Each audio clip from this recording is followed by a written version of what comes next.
Now we're going to talk about Mendelian inheritance when it occurs on the sex chromosomes, the XX or XY. Actually, most of them are X. I'll explain that in a second. When an allele is located on the last pair of chromosomes, it follows different rules. And that's because men don't get two X chromosomes. So the affected allele is usually on the X chromosome. Now, the differences between the X and Y chromosome. X chromosomes have the majority of the genetic material in that pair. Estimates that I've read go everywhere from 900. Your book says 1,500. The NIH says closer to maybe 1,000 or 1,400. They haven't really decided how many of those code for proteins yet. Even though they've mapped out the genome, it's a lot. It's a lot of chromosomes. Where the Y chromosome, which is much smaller, only contains about 100 genes, about 53 of which are actually functional and code for proteins. And most of the proteins it codes for, the enzymes, the hormones, are associated with male reproductive and sex characteristics. Females get two X chromosomes. They don't need any of the chromosomes on the Y. They don't want to manufacture those particular proteins. So you can be homozygous or heterozygous. You can have, a dominant gene that always expresses itself, and your recessive gene is typically quiet. It's a little more complicated. I'll explain that later. But males only get one chromosome. So whatever's on there, that's what's getting expressed. There's no dominance or recessive pattern at that point. The gene will always do the talking because there isn't anyone else to be louder. So when we look at a Punnett square for a trait that's X-linked, like color blindness,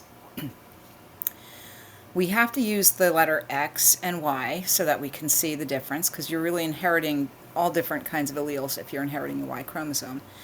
And we would have a subscript and a superscript. So in this instance, we're talking about color blindness. X with a big C, superscript, that's a normal color vision. The X with a small c is for color blindness. Y is a normal Y chromosome but does not have a gene for color vision. Okay? So in this Punnett square, mom donates a normal X chromosome for color vision. So does dad. We have a girl, XX, who has a homozygous dominant gene for color vision. She will have normal color vision. In the second box, the second one on the right, we have mom's normal color vision gene and dad's Y chromosome that has no color vision gene. So we have a boy with normal color vision. Now on the bottom, mom's got the recessive trait for color blindness, red-green color blindness. Dad gives his normal color vision chromosome, and mom gives her recessive trait to this girl child, XX. She will be a carrier for red-green color blindness. Her dominant color vision gene will express itself, and the recessive colorblind gene will stay hidden. Now it gets a little more complicated. We'll get to that. Don't worry about it now. In the last box, mom donates a recessive colorblind gene to her son on the X chromosome. Dad gives his son a Y chromosome that has no color vision gene at all. The only gene that can be expressed is this recessive gene. So when you look at a family history, you will see diseases that run in males and only on that female side of the family. We'll work on that more when we talk about Duchenne's muscular dystrophy, when we look at pedigrees. But that is the general pattern of inheritance in X-linked disorders. So some of the X-linked conditions, there aren't as many benign traits.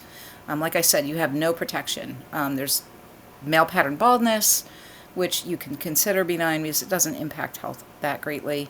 And then the only other things that I could find in my research was eye color in fruit flies and coat color in cats. But X-linked disorders, there are many of them. We have Duchenne muscular dystrophy, which is a devastating and progressive neuromuscular disorder that affects young boys, typically. We have hemophilia, a disease that prevents normal blood clotting because it does not code for the protein factor that's in factor 8 or factor 9, depends on what type you have. Color blindness, as I said, red-green color blindness is a sex-linked, X-linked condition. Severe combined immune deficiency, which is thankfully rare, but one of the conditions that we test for on the newborn screen, is also an X-linked recessive disorder. And there are many, many others. Fragile X. We'll talk about those things when we get to those things. Now I want to talk about a very tricky concept. A lot of students have had difficulty with this, and I'm trying to break it down. As I said, the X chromosome, according to your book, contains about 1,500 genes. And they code for important proteins. Things for like height, intelligence, neurological enzyme, things that really impact your health. It's about 3 times as long as the Y chromosome. Again, if you stretched it out, it might be it might be a certain length. The Y chromosome is much, much, much shorter. Most of its genes are not related to sexual development or sexual characteristics or reproductive hormones. The Y chromosome only contains about 100 genes with a lot of repetitive sequences that aren't used for protein synthesis. About 53 of those genes are functional, and they contribute to the sexual characteristics of males, are not essential for healthy females. So when you get a double dose of genes, you're going to get overproduction of some proteins, and that's not good for your overall health.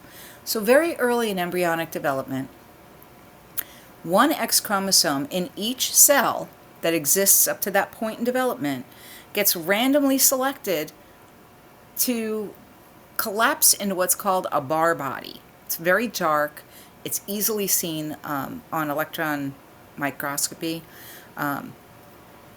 What that means is that some female carriers can display milder traits of an X-linked disorder. For example, that woman who had the colorblind recessive allele.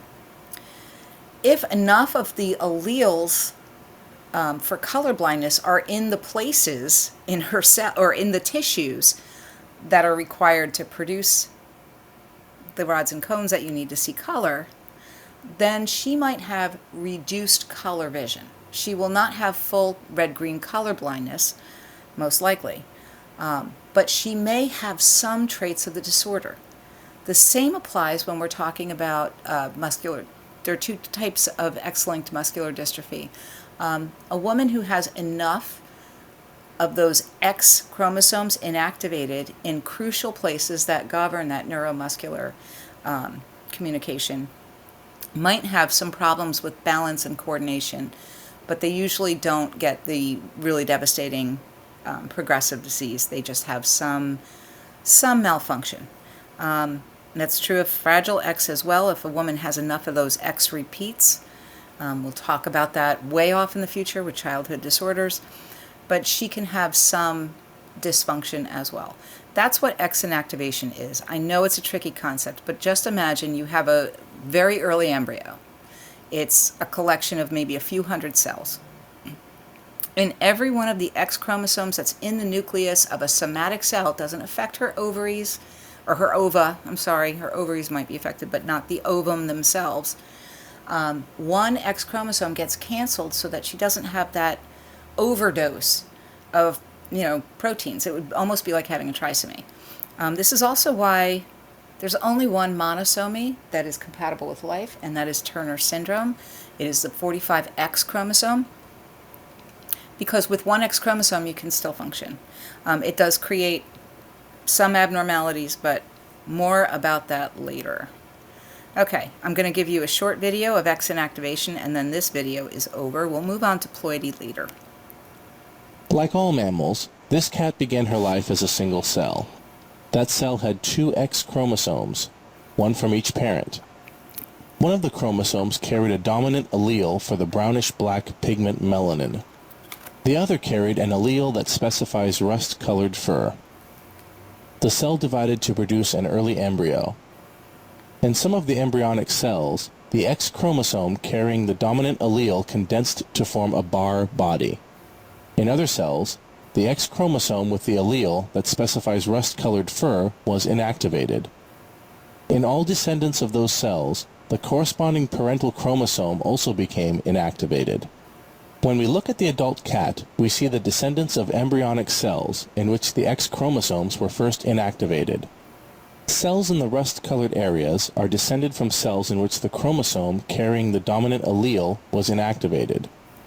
Cells in areas where the fur is black are descended from embryonic cells in which the other X chromosome was inactivated. The white areas result from a gene interaction with a spotting gene that blocks melanin production completely. Okay, and Like that, all oh, mammals, sorry, let me this cat stop that. That is the end of our sex-linked discussion. We'll move on.